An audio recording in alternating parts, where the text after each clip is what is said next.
Assalamualaikum warahmatullahi wabarakatuh. Kembali lagi di Fathul Qorib Channel. Pada kesempatan kali ini rekan-rekan, saya akan mengajukan sebuah pertanyaan. Ini kebetulan ada senior saya. Ini seorang lawyer. Ini seorang pengusaha. Namanya Pak Joko. Pengusaha dari Batu, Pak Joko ya. Iya. Nah, sebenarnya Pak Gus, ini pertanyaan bukan dari saya, tapi dari salah satu pengunjung Fathul Qorib Channel yang bertanya melalui kolom komentar. Ini tolong dijawab nanti Pak Gus. Nah, untuk mempermudah nanti biar kita lebih memahami, jadi kita akan bacakan dulu ini pertanyaannya Pak Gus. Ya, baru nanti dijawab ya. Baik, langsung saja, ini masih saya cari nih. Nah, ini. Nah, pertanyaan seperti ini Pak Gus. Assalamualaikum Pak. Kemarin ada kasus cewek nemuin HP. Dia baik mau mengembalikan tapi melapor dulu ke polsek terdekat. Jadi dia itu ada seorang cewek menemukan HP dan karena dia itu baik, jadi dia mau melaporkan bahwa dia telah menemukan sebuah HP ke polsek terdekat. Tapi nah ini ada tapinya, tapi malah dituntut hukum karena disangka pelaku. Jadi dia malah dituntut hukum karena disangka pelaku.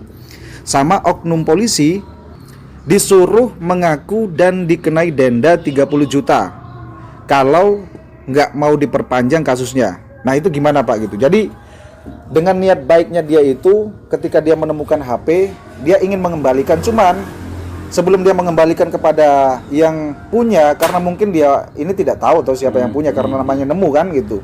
Nah baru dia ke polsek. Ternyata di polsek ada oknum polisi yang minta uang denda 30 juta karena dia disangka sebagai pelaku.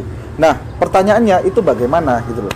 Nah bagaimana Pak pandangan saya sebagai pengacara? Nah, jadi kalau melihat kasus itu, orang yang menemukan barang atau HP dan lain-lainnya itu memang bisa dikenakan pasal 372 penggelapan. Pasal 372? 372 atau pasal 362 tentang pencurian.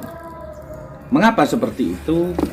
Karena orang menemukan misalnya nih HP, nemu terus langsung tak pek. Ini pencurian. Oh kalau ada niat ingin memiliki barang tersebut, berarti itu pencurian. Nah, misalkan nemu HP, ini deh, HP, kita ambil.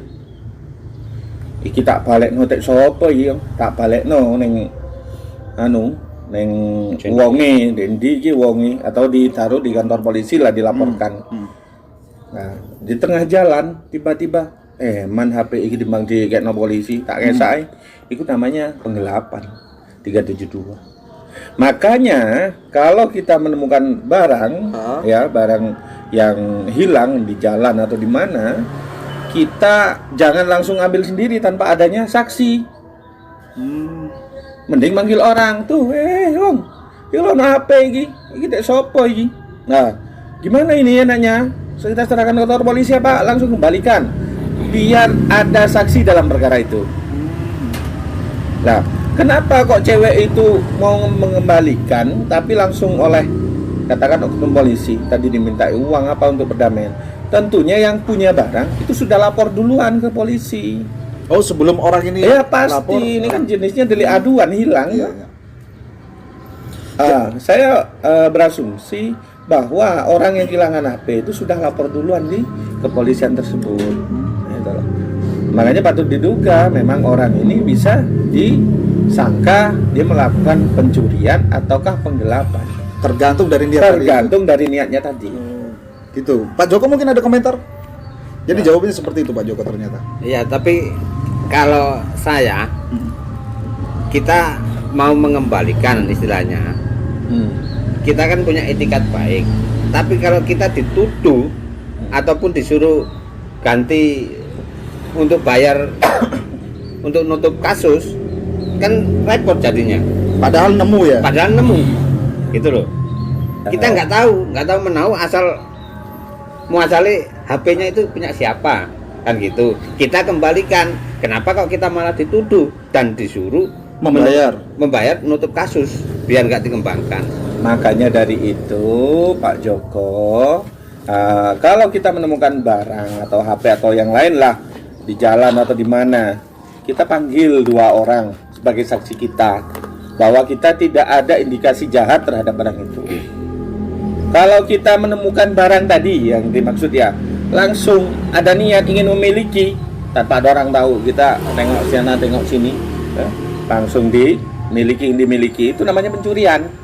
Tapi kalau menemukan barang tidak ada saksi ya, kita ambil, mau kita kembalikan, tapi di tengah perjalanan kita ada niat ingin memiliki, itu namanya penggelapan.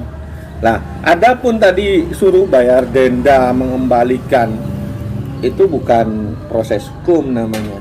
Perbuatan kita, ya kita bertanggung jawab secara hukum, apakah itu pencurian, apakah penggelapan gitu loh. Kalau suruh ini ya jangan mau lah. Ada 2 pertanyaan, Bro. Ya. Yang saya tangkap dari tadi. Ya.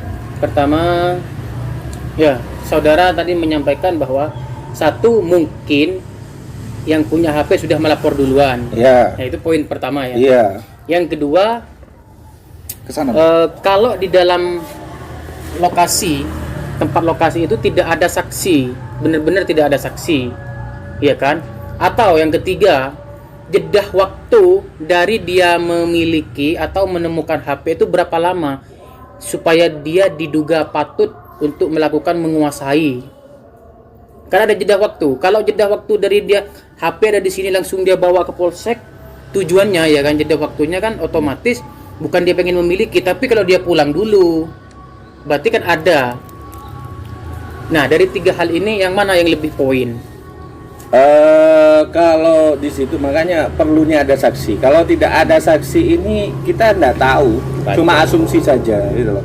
Makanya suatu kejadian yang mungkin kejadian kekerasan atau apa, kalau tidak ada saksi ini yang kesulitan untuk pembuktiannya. Nah, kalau memang tadi katanya ada jeda waktu atau ini ya, di situ ada niat. Makanya tugas polisi melakukan penyelidikan terlebih dulu. Sejauh mana keterangan orang yang menemukan barang tersebut atau menemukan HP tersebut. Atau tidak ada laporan sama sekali? Belum ada laporan? Belum ada laporan ya tidak boleh lah oknum polisi seperti itu. Sebenarnya kan poinnya terletak di pada laporan. Iya. Yang memiliki siapa, ya kan? Makanya entah itu oknum polisi atau siapapun itu, kita tidak boleh menodai hukum. Jangan maulah minta denda, minta segala macam. Kita niatnya baik kok mengembalikan itu. Ya udah. Kok dimintain denda? Jangan takut. Emang nggak ada proses hukum. Ada itikat baik. Kalau memang nggak ada laporan, kecuali sudah ada laporan. Ya, maka kan diperiksa gitu loh. Apakah ada niat dia memiliki, ataukah dalam tengah perjalanan ingin mengembalikan, tapi dalam tengah perjalanan sebelum ke polsek dia ada indikasi ingin memiliki. Berarti poinnya itu tarik kesimpulan. Kesimpulannya jadi kesimpulannya benang itu merahnya. Benang merah ya. Iya, benang merahnya itu rekan-rekan dari kejadian ini bahwa ada 3 poin yang saya tangkap tadi dari penjelasan dari senior kita, seorang lawyer ternama di Kompak Law. Pemilik ini bro. Iya, CEO dari Kompak Law. CEO dari Kompak Law. Ada 3 poin. Yang pertama itu harus ada laporan dulu Pak ya. Yang mendahului kan yang mendahului kalau memang itu menjadikan proses oleh pihak kepolisian. Terus yang kedua itu adalah tergantung daripada niat ya. Niat. Oh, berarti ada 2 poin. Pertama laporan, yang kedua tergantung dari niat.